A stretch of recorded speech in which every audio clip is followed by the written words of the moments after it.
हमारे जलसों में नात ख़्वानी एक रिवायती सिलसिला हमेशा से रहा है। कुरान मजीद हमारे लिए बुनियाद अव्वल है और हम सब हमेशा ये कहते हैं कि किताब इल्म फितरत है, किताब इल्म हिकमत है, चलो कुरान पढ़ते हैं। किताब इल्म हिकमत है, चलो कुरान पढ़ते हैं। सरापा खैर बरकत है, चलो कुरान पढ़ते हैं। अदब तारीख हिकमत फ़लसफ़ा हर चीज़ से पहले, अदब तारीख हिकमत फ़लसफ़ा हर चीज़ से पहले हिदायत की ज़रूरत है, चलो कुरान पढ़ते हैं। इसलिए हम सबसे पहले हम सब अपने इजलास में, अपने मदरसों में दलाइल की दुनिया में कुरान मजीद को मुक़द्दम रखते हैं।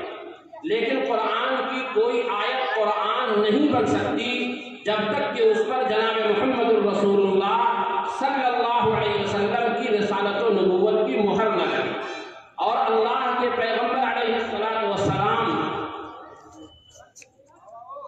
और अल्लाह के हबीब अलैहिस्सलातु वस्सलाम इस कायनात की वो अदीम हस्ती हैं कि परवरदिगार आलम ने तमाम पैगम्बरों की नबूवत को जनाब मुहम्मदुर रसूलुल्लाह सल्लल्लाहु अलैहि वसल्लम की नबूवत का अक्स बनाया। गोया कि अल्लाह के पैगम्बर अलैहिस्सलाम नबी अस्ल हैं, बाकी तमाम अंबियाए किराम अलैहिमुस्सलातु वस्सलाम की नबूवत उनके वास्ते से है। रिसालत को शरफ है, ज़ात अक़दस के ताल्लुक़ से नबूवत नाज करती है कि खत्मुल अंबिया तुम हो। इसलिए हर ज़माने में जहाँ नस्र में अल्लाह रब्बुल आलमीन की वहदानियत, अल्लाह रब्बुल आलमीन की मदह सराई ज़रूरी समझी जाती है, इसी तरह नज़्म के जरिए अल्लाह के पैगम्बर जनाब मुहम्मदुर रसूलुल्लाह सल्लल्लाहु अलैहि वसल्लम के दरबार आली शान में नज़राने अक़ीदत पेश करना भी उम्मत इबादत समझती है। मैं ये चाहता हूँ कि चूँकि नस्र में अभी गुफ्तगू हो चुकी है, क़ारी शब्बीर साहब को फिर आवाज़ दो कि तशरीफ़ ले आए और नाते नबी सल्लल्लाहु अलैहि वसल्लम पेश फरमाएँ।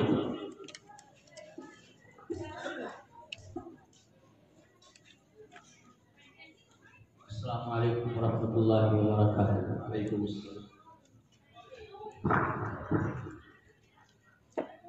नाते पाक की जन्नत इस्लाम फरमाएं इंशाअल्लाह।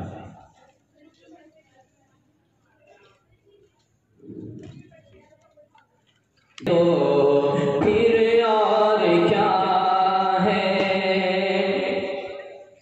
जो आसी को दामन में अपने छुपा ले, जो दुश्मन को भी जख्म खा कर दुआ दे, जो आसी को दामन में अपने छुपा ले, जो दुश्मन को भी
शिफाअत नहीं है।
जहाँ रोज़े पाक खैरुल बरा है, वो जन्नत नहीं है तो फिर और क्या है।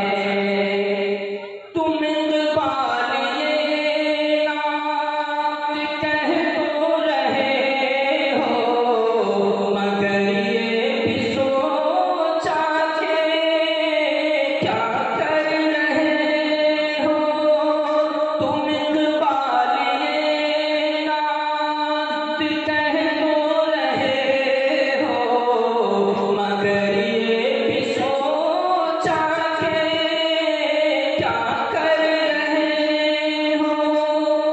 कहाँ तुम कहाँ मत है ममदूह यज़दां, ये जुर्म